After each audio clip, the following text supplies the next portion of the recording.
right now. Fox News alert. We just heard from President Trump meeting with Japanese PM Abe. They will meet again later this hour along with the Prime Minister of India. This as the White House weighs in on the decision to cancel a formal meeting with Russian President Vladimir Putin. This is Outnumbered, and I'm Melissa Francis. I feel better than I sound. Here today is Harris Faulkner, Fox News contributor Katie Pavlich, host of Kennedy on the Fox Business Network, Kennedy, and joining us on the couch today, Republican strategist and chairman of GOPAC, David Avella, and he is outnumbered. Thanks for joining us. So much to get to today. Much to get into today. Looking forward to it. We got everything going on in the G20, and then we have all the political wranglings back here. We're glad you're here. Thank you. Let's get to it. So as we await the president's second meeting with Prime Minister Abe, along with India's prime minister, the White House is denying reports from Russian media that President Trump and Russian President Putin will have a brief meeting at the G20. Yesterday, President Trump canceled a meeting with Putin over a growing confrontation between Russia and Ukraine. Today, the White House said there is, quote, no scheduled pull aside.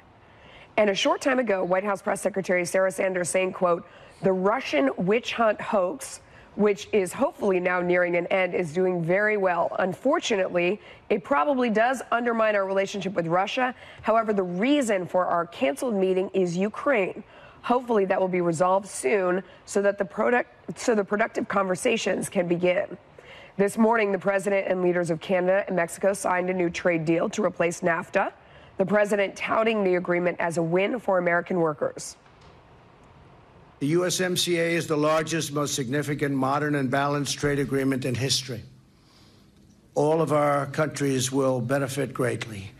It is probably the largest trade deal ever made also. This is an amazing deal for our farmers and also allows them to use cutting-edge biotechnology and eliminates non-scientific barriers.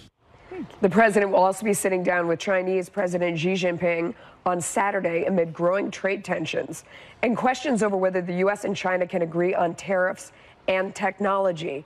Let me start there with that piece and that big meeting coming up with China, because with all the distractions that are going on here in the U.S., I can tell you for sure that is what the market and investors care about. The president has put forth this model where, in spite of all the criticism, he has made a deal with Mexico and with Canada and teed up to meet with China now. Do you think something gets done? The most important meetings happening at this G20 summit meetings are the ones that have just occurred, which is the president meeting with the prime minister from Japan and the one he's about to have with the leader of India, because it sends a clear message to China. We are going after your neighbors to the east. We're going after your neighbors to the south. We are going to get deals with them. And let's keep in mind the two things that President Xi wants. He wants China to remain communist, and he wants to stay the leader. And in order to do that, he needs a deal with America. But it has to be done in a way that everybody comes out looking like a winner. And that's the key for the president. Can a deal be put together that allows the president of China to save face, look like he has gotten something for his country, but at the same time, giving America what they want? People have criticized the president, Kennedy, saying he loves tariffs. This is hurting America. What he's done, for sure, is applied pressure. And you look at the data out today, Chinese manufacturing activity at its slowest level in 28 months. This is having a big impact on China. It's hurting them. Does it put more pressure on their leaders to come to the table? It absolutely does, because they need a short-term win.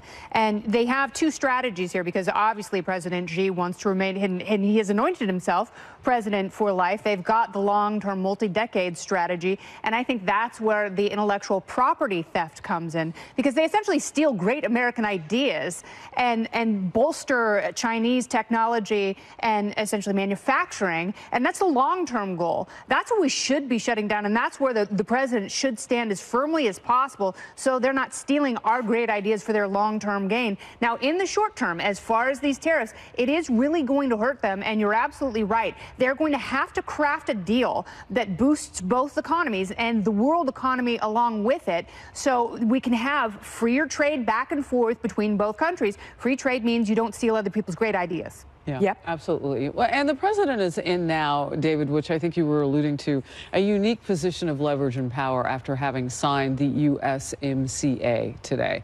And, you know, Democrats have criticized, well, he took, you know, pieces of that and put that into the agreement from NAFTA. It's not all that different. Well, then I would ask why they wouldn't automatically sign it when it gets to Congress and not make any textual changes. That aside, when you get ready to talk with China, and you mentioned the neighbors situation, you can say, well, you know, look at what I did in North America. Like, I'm willing to do what I need to do to get the best deal for the United States. That's exactly right. And as you look at many of these summits, and while the media wants to focus on every camera angle that maybe shows a foreign leader not liking President Trump, the reality is he more often than not exceeds expectations at these summits. And you were talking about the Mexico and Canada deal today. There is another significant deal that has happened during this administration that is not talked about as we talk about Russia. And that is that we got Europe using more of our natural gas and less of Russia's natural gas. And so as we look at it from a trade perspective, this president has been very successful at getting deals done that help American workers. And he's been very disciplined. I mean, that's what we've seen from the beginning, no matter how much pressure he gets from home, from people saying, you know, they target the group that supports him. People yell at him here in the U.S. He loves tariffs. He doesn't know what he's doing. He knows how to negotiate. I've said it from the beginning, and I never do this, but on business issues, it was clear he's negotiating with pressure. Yes? He knows how to get all of the noise out and really focus in on what the task at hand is in a short period of time. He knows that the summit is important. Everybody's watching. When it comes to China, it's a very interesting situation for the Chinese president domestically on the ground, because China has been able to grow this middle class in China. And because things have been good economically for a huge, huge population of people, there haven't been many complaints about the censorship, the communism, the lack of property, the moving people in from the rural areas to the urban areas. But if that middle class no longer has economic stability and opportunity, which we're seeing, as you pointed out, Melissa, then the president of China has a problem on his hands with the middle class saying, well, what about the censorship? And what about these opportunities that you promised us as a government that are no longer coming? And that is a problem for him domestically if he can't get a deal with the president. And you touch on something that's so important, and that's economic mobility. That's something that is built into our system, but that is essentially very new in places like China and India, and that's why it's so important. You're absolutely right, because it's those economic issues that resonate everywhere, but that is new to them. And if he starts to shut that down, you are right. That's that presidency for life. He's the strongest president of China since Mao, and there's a reason why he's been tightening his grip inside the country domestically as the economy hasn't gone south, but has certainly slowed when it comes to building, manufacturing, and all these other things that have been affected by these tariffs from the U.S. And it's why it's all tougher for President Xi. In America, windmills blow because the wind blows them. In China, they blow because the government tells them to blow. And he has to manage an economy where unless he says it happens, it doesn't happen. And everything has to be right for him in order for that economy to keep going. That's why he has to have a trade deal. So speaking of putting pressure on people, the person he's not meeting with, and we heard this at the beginning, is Vladimir Putin. Here's what he had to say a short time ago about who exactly canceled that meeting. We don't like what happened. We're not happy about it. Nobody is. And hopefully they'll be able to settle it out soon, because we look forward to meeting with President Putin. But on the basis of what took place with respect to the ships and the sailors, that was the sole reason. So I think as a nation, this is a bit of transparency that's actually been good for us to see. You know, I took an elevator ride with a couple of our colleagues yesterday, a candidate from your network, and the question was, well, do you think they're going back and forth and this is bad? And I'm like, no. This is actually really good for the American people to see, because there's been so much doubt about whether or not this president would do what was necessary with regard to Russia. And it's not vacillation that's been going on. It literally is like a negotiation that happens in clear plain sight. We get to hear what they threw a little bit of shade yesterday, by the way, Russia. When they put out their statement, they said, well, we haven't exactly heard officially from the president in the White House, but, you know, that gives us a useful time for some meetings and blah, blah, blah, blah, we blah. assume it's a reaction to domestic politics. It really has nothing to do with us being big fat bullies and threatening to invade Ukraine. Right. And so now we see the president doing what, and he said this was his decision. And we all remarked, wait, did he say it was his decision? Well, whose else would it be? And you had some thoughts. Yeah. Well, certainly the Security Council that he has of Secretary Pompeo and the Chief of Staff Kelly and Bolton have all been very strong about their wanting a strong stance against Russia. But you mentioned a little bit of shade of the domestic side. Look at the actual policies towards Russia. Sanctions have been put on place. We've gotten the European countries doing more trade with us than taking away from Russia. On a policy perspective, we have been far tougher on Russia in this administration than we have in previous administrations. So you weren't surprised to see Russia maybe throw a little bit of... What's Russia best at, and what have they been best at for decades, going back to President Reagan, which is to be agitators in the U.S. system. And what can they do to cause problems and divisions in the U.S.? I know your voice is going, but I have to pick your brain on something. So if they do meet on the sideline, for instance, what gets, because you've covered these things on FBN, what gets done really? If they meet on the sidelines with Russia? Yeah. Boy, that's a tough one, because if it were truly about business, you kind of get down to what is it that I really need? Why aren't we able to meet? Where are we? And those sideline meetings can be so much more effective because they're more quick, they're more to the point. With Russia, it is really tough to know, because you don't know where these two are, and it isn't just about money. It's about the power between them. So we'll be covering every second here on Fox. Absolutely. All right, quick note to our viewers this Saturday from the Reagan Library. Bill Hemmer, Brett Baer, Jennifer Griffin, and other Fox News anchors and correspondents, they're all going to be moderating some terrific panels during the Reagan Defense Forum. It will stream live on Fox Nation, and parts will air on the Fox News channel. Chris Wallace will anchor Fox News Sunday live from the Reagan Library as well. Check your local listings for times on the Fox Broadcast Network, or catch it all here at 2 p.m. and 7 p.m. Eastern. All right, former President Obama weighing in on the partisan division in our country, appearing to lay some of the blame on the media. We'll debate. Plus, President Trump and his team are fighting back amid a flurry of activity in the Mueller probe. The latest revelations and whether they put the president at the forefront of the investigation. Fallout over the latest developments in the Mueller investigation. President Trump's personal attorney, Rudy Giuliani, is accusing the special counsel of deliberately timing new court filings to coincide with the president's departure yesterday for the G20. Shortly before the Air Force One took off for Buenos Aires, the president's former personal attorney, Michael Cohen, pleaded guilty to lying to Congress about talks during the 2016 campaign to build a Trump Tower in Moscow. That deal never happened. The Washington Post, citing the new court filings as evidence the president has become a central figure in the investigation. Meanwhile, Yahoo News is reporting Mueller is also looking into Ivanka Trump and Don Jr. and their work on the scrapped Moscow project.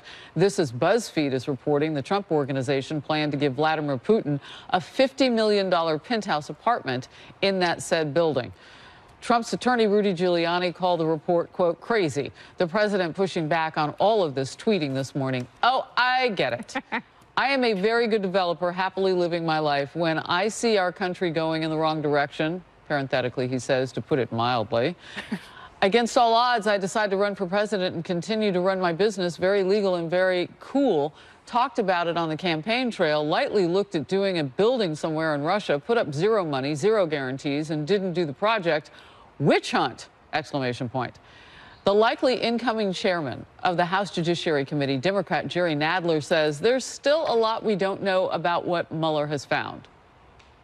It's also clear that Mueller knows a lot that we don't know, and that Cohen's testimony is far more relevant than just his involvement with payoffs to Stormy Daniels, but gets into a lot of other things that Trump was doing, such as the business dealings with the Russians. Yeah, I think my brain just broke. So there's a lot that we don't know, but we're going to go ahead and say what we do know based on stuff that really doesn't even have evidence yet because we haven't seen it. One thing we know is Michael Cohen is why bad lawyer jokes were created. Think about your worst one, and he personifies it. That said, Mueller can make somebody's day bad But nothing yet to date has suggested it would be the president's. Everything has been about business deals. Everything has been about everything except what this investigation started on, was did Vladimir Putin and Donald Trump get in a room together and say, hey, here's how we're going to make sure Hillary Clinton doesn't get elected president. Now, if we're going to start getting into business deals, if that's what this new Congress wants to focus on is business deals, then let's start with Nancy Pelosi, and every time she votes on grapes, does her vineyard get a benefit from that? And the two wealthiest U.S. senators in the U.S. Senate are Richard Blumenthal and Dianne Feinstein, both of whom got wealthier while they served in Congress. So if we're going to start investigating people's business deals, let's do everybody in Congress. Yep. I like that idea. All right. Yeah. I want to just hit where some of the president's critics are hitting him right now, Kennedy, and pick your brain on it. So when those critics say, well, the president isn't telling the truth because he said that he wasn't doing deals with Russia, and now he's talking about it as if he had talked about it contemporaneously, what do you say? I think all of those things can be true at the same time. And the president is... Would that make the president not telling the truth be not telling the truth now? I don't know, man. I think that some of this is fluid for him. And I think, you know, his memory sort of changes with time. And that's one of the reasons his lawyers didn't want him sitting down with special counsel. But in his defense, and I really believe this, he thought he wasn't going to win. And he needed other stuff to do after November 8th, 2016, and was continuing along with the real estate development business and the other aspects of the family business. And I think we were all shocked when he actually won that night. And I think him most of all. So the question is, how far back do you go punishing someone? Is it when they first think about dabbling in politics? Is that high school, college, law school? Is it 5 years ago? You know, what is the timeline? Is it when he became the nominee? When is it more legally problematic for him? And notice that Michael Cohen, in his guilty plea, he told Congress, he lied to them about the Moscow building development. And when he was asked why he lied, he said that he was staying consistent with the president's political messaging. He didn't say because the president told me to. Right. That would be problematic. Yeah, my question here is, what is the implication? So even if Donald Trump had, or his organization, not him directly, had offered Vladimir Putin to have the penthouse in Trump Tower, when you do business in Russia, if you are going to do business, you have to go through Vladimir Putin. There is no other way in that country to do business. Is the implication that if they gave Putin this penthouse, that he somehow would support Donald Trump for the presidency? Because if that is true, then why did Bill Clinton take $500,000 from a Russian bank and he was directly thanked personally by Vladimir Putin, and his wife was running for president? So if the implication is that it benefited Donald Trump, there's the same implication that it benefited Hillary Clinton. So I'm just not sure what the point is here when it comes to someone who has a global enterprise, who is doing business in a foreign country with a leader who controls all of the business deals, including with people in his own country, of what exactly the end game is and what it has to do with Russian collusion, which the entire special counsel was supposed to be based upon. When I read that report about them promising to give away, or potentially promising to give away, that $40 million penthouse, yeah. I laughed out loud in my office, because anyone who covered President Trump in business knows the Trump organization is actually cheap as hell. Sorry. I mean, they would not have given away anything that they didn't absolutely have to. To me, that sounds like, hey, guess what? Here's the price of doing business. You have to do this. Yeah. An idea that was floated. And, you know, whether or not they would have ever done it, to me, you would have to have them, or any other New York real estate developer who doesn't, none of them give away anything. I want to go back to the president's critics on this, because I think this is one of the main reasons why this has bubbled up. Because now we have an idea of whether or not he's part of the Mueller investigation at the center. And now that's being said because we know a couple of the questions. What do you think? It is trying to expand the net beyond what this investigation started at, which is, did the Trump campaign collude with the Russians to defeat Hillary Clinton? And now we're talking about potential business deals before he became president of the United States. And you'll hear critics say, oh, he's giving Putin special treatment now. Is special treatment sanctions and bombing Syria and doing deals with Europe to take economic activity away from Russia? If that's Vladimir Putin's friend, who's his enemy?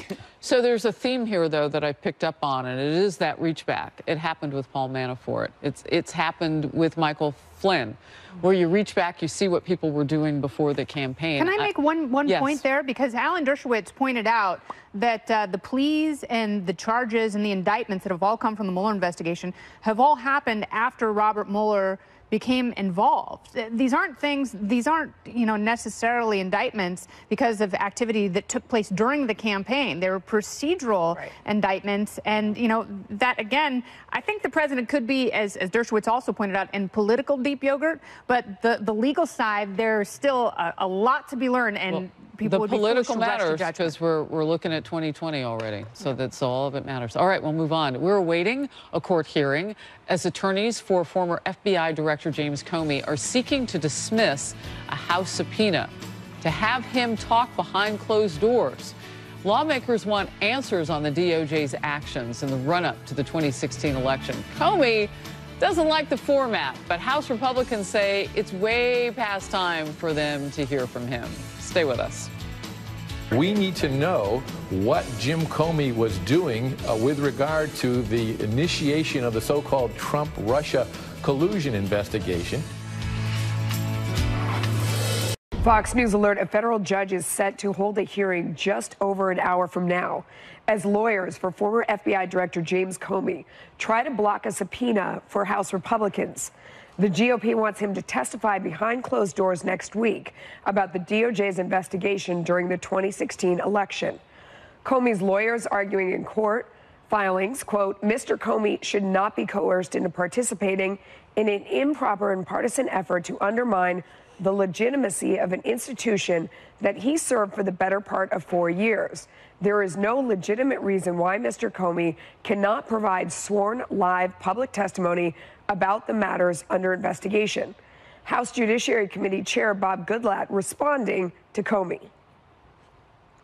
We've already indicated that we will release the transcript of this under oath private interview the next day. 16 other people have testified under oath in the same setting that we're asking him to do it. And his claim that he needs to do it in public is, in my opinion, a farce. Quite frankly, 5 minutes is not enough time for an experienced former prosecutor like Trey Gowdy or John Ratcliffe to follow all of the threads that need to be followed. So while Comey says he's concerned with leaks, he's been accused of leaking himself, let's not forget, specifically when he admittedly gave his friend memos of private conversations that he had with the president. In the meantime, House Republicans have also subpoenaed former Obama Attorney General Loretta Lynch to appear on Tuesday. Katie, I mean, in fairness, James Comey doesn't like to do anything if there isn't a camera present. Right. I mean, it's not worth speaking if you don't have an audience to grandstand in front of. Look, this actually is enraging to me. James Comey was the head of the FBI. Do you think that any regular civilian who gets a subpoena from Congress or the FBI has the ability for 2 seconds to negotiate the terms of where they appear and when and what questions are asked? This is a totally privileged, out of touch, entitled government bureaucrat who thinks he is not only above the law, but above the same standard of the law that everybody else out in America has to comply with. And the idea now that he is trying to dictate the terms after everything we know about what he did is absurd and ridiculous, and it is an affront to everybody else who has to follow the rule of law to the letter every single day, or they face consequences like going to prison or jail. Well, and to speak to how important it is that they hear from James Comey, there is, in fact, that negotiation going on that the rest of us wouldn't have access to. Right. And so we know that because it's now being reported that perhaps there would be a release of transcript the very next day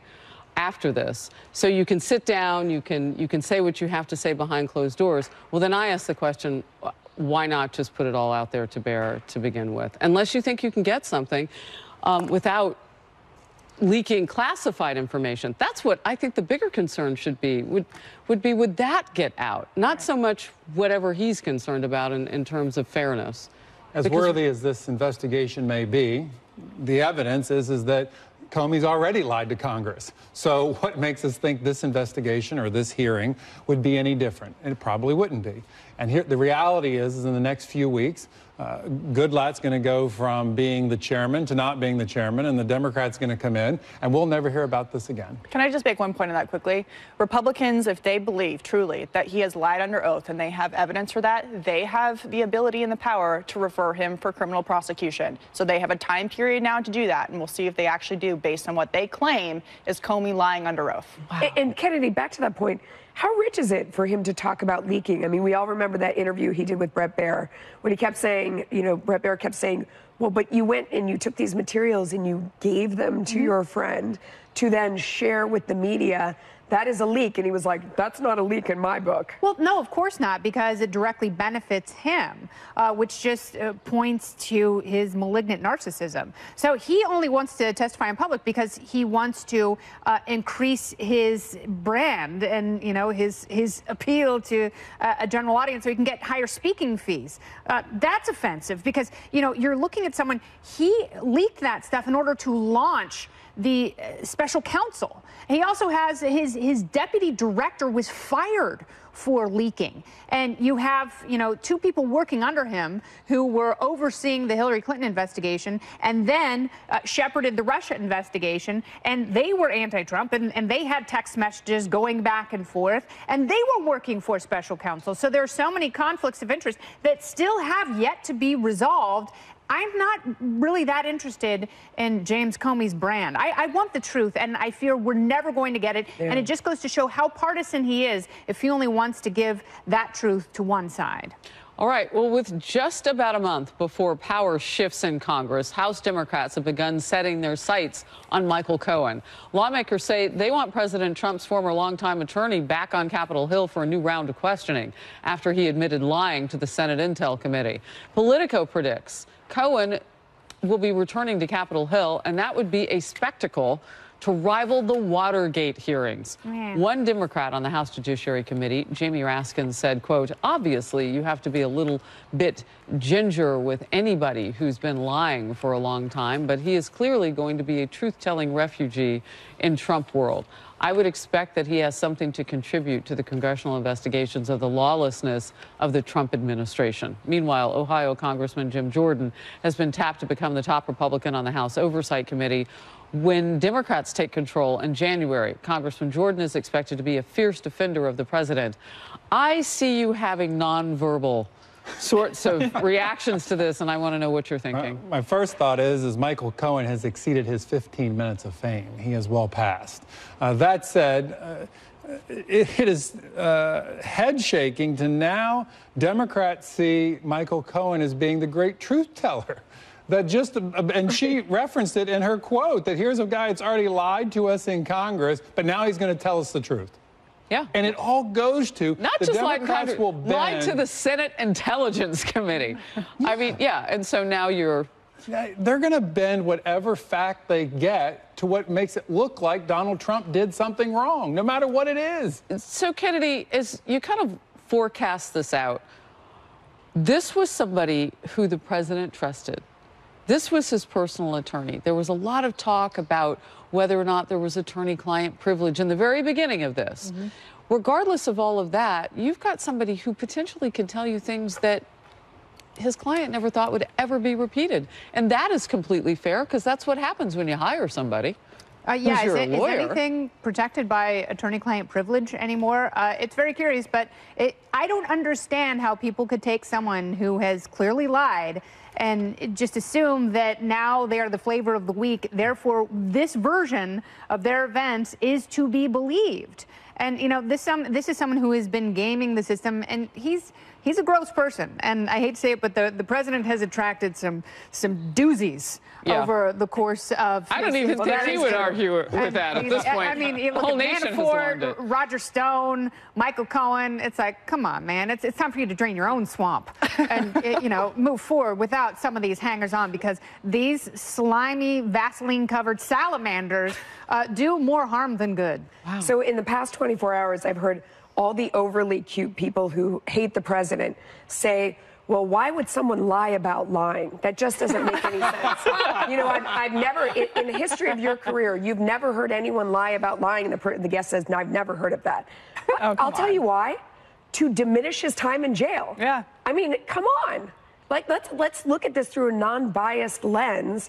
You would lie in the first place, hoping for benefit from the president or to obscure something you did illegal. You would lie in the second place because now you realize the president's not going to give you a deal and you're trying to cozy up to Mueller. Yeah. I don't know where the truth lies. And the president may very well have done something wrong. Michael Cohen almost certainly did something wrong. But when you say, why would someone lie about lying? To lessen their time in jail. Well, he's facing prison time, so Yes. he did something wrong. Yeah. You know, as you're talking, though, I'm thinking Democrats are going to take over the House. Democrats are going to have a position that they haven't had in a few years. Is this really where you want to go? And I know the talking point of walk and chew gum at the same time. But every time I interview a Democrat, there's another investigation that they're going to tack along. So maybe that's the gum chewing. Where's the walking? It's what they campaigned on, investigations and impeachment. And the American people want to see that? Like We're gonna find out. The American people want true accountability to root out government corruption, But it whether you're never Republicans comes or this Democrats. way. And they also get very sick and tired, whether it's Republicans doing it or Democrats doing it, of investigation after investigation and hearings that never come up with any accountability for anybody and just turn into political shows for these lawmakers on Capitol Hill trying to make a name for themselves for whatever political reason. And does anybody think if they go behind closed doors and they don't release transcripts and they keep this silent, that there would be more or less grandstanding? I would say probably less. So when you put it all on display the way James Comey wants it, it's going to be a show. That's a great question, because which is worse, not knowing or seeing a clown show? I think that the essential difference between behind closed doors, it isn't necessarily about the leaks. It isn't about transparency. What it's about is that 5 minutes versus a long period of time. And you can wait out and not answer a question for 5 minutes. It's much harder in the course of an hour to really sit there and evade answering a question. All right, I understand we want to go back to the G20 and Buenos Aires, Argentina. President Trump is speaking right now. Let's watch together. Now what we call a trilateral. The relationships between our three countries extremely good, extremely strong. I think with India maybe stronger than ever, and with Japan, I think stronger than ever. We're doing very well together. We're doing a lot of trade together. We're doing a lot of defense together, a lot of military purchases, and we're going to now have a little discussion between the three of us. So thank you very much. ये एक बहुत बड़ा अच्छा अवसर है कि लोकतांत्रिक मूल्यों को समर्पित अमेरिका, जापान और भारत तीनों मिलकर के विश्व में शांति, समृद्धि और स्थिरता के संबंध में हम मिलकर के क्या भूमिका अदा कर सकते हैं। मेरे लिए खुशी की बात है कि दोनों देश हमारे स्ट्रेटेजिक पार्टनर रहे हैं, दोनों मेरे अच्छे मित्र रहे। इन तीनों के साथ हमारा मिलकर के काम करना अपने आप में एक सुहाना अवसर है। और ये भी खुशी की बात है, अगर मैं इसको एक अलग एक्रोनॉमी में बोलूं, तो Japan, America, India. So we have been watching for the opportunity that we told you about. You heard the president explaining a trilateral to the people in the room. That's Prime Minister Shinzo Abe, who is to his right, because I'm looking at the screen right now, and then the Prime Minister of India, Narendra Modi, who's speaking right now. So as they kind of toggle back and forth between their languages and English, we will go back. But this is a very important meeting, Melissa. Yes, because David made a fantastic point earlier. Those people are China's neighbors. So this scene right here is a message to China. Excuse me 1 second. We have translation? All right, let's watch it. Playing a big role together for world peace, prosperity and stability.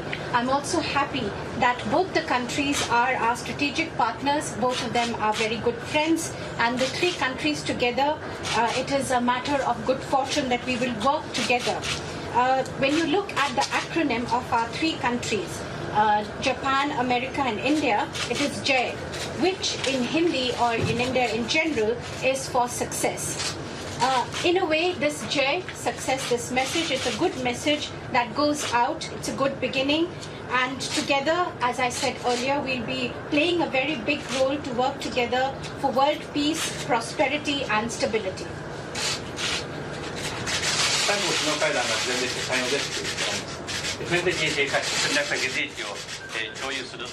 All right, and so now we have the Prime Minister of Japan, Shinzo Abe. And, you know, what is critical here, David, as we were talking about earlier, is that you have the whole world watching after a deal that was already made with Mexico and Canada this morning. They inked that deal, the president did.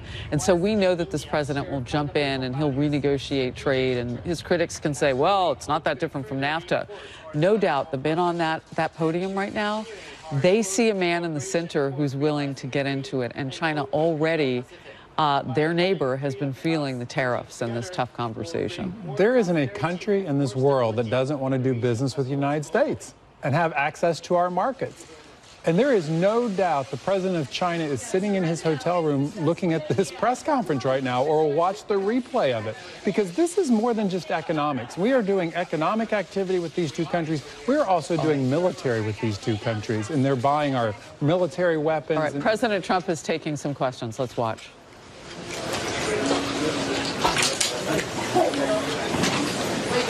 And as timing has it, sometimes that goes on. He was getting shouted. Hold on one second. He was getting shouted some questions to him, and he answered quickly. And if we can, we'll play it back. But they're finished for now. And as we see the situation at the G20 come back, we will bring it to you live. All right. I just wanted to add really quickly that something I heard yesterday about China that's really important. This is already working because they have already lowered tariffs, China, as of November 1st, on 1,500 products, textiles, paper products, electromechanical equipment. I was fact-checking this with the Brain Room, and I wanted to make that point because people say, you know, what effect is it having? Yeah. China has already caved on products. Now, they're already and this is something to watch here very quickly. We'll come right back to you right after this. I will tell you Stay later. close.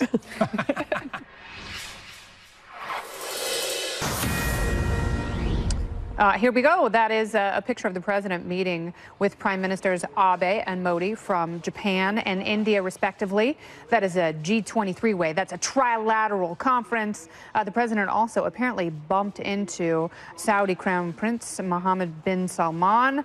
We don't know the content of that sideline. Very curious as to what they might have discussed. What do you think went on in that quick conversation, David?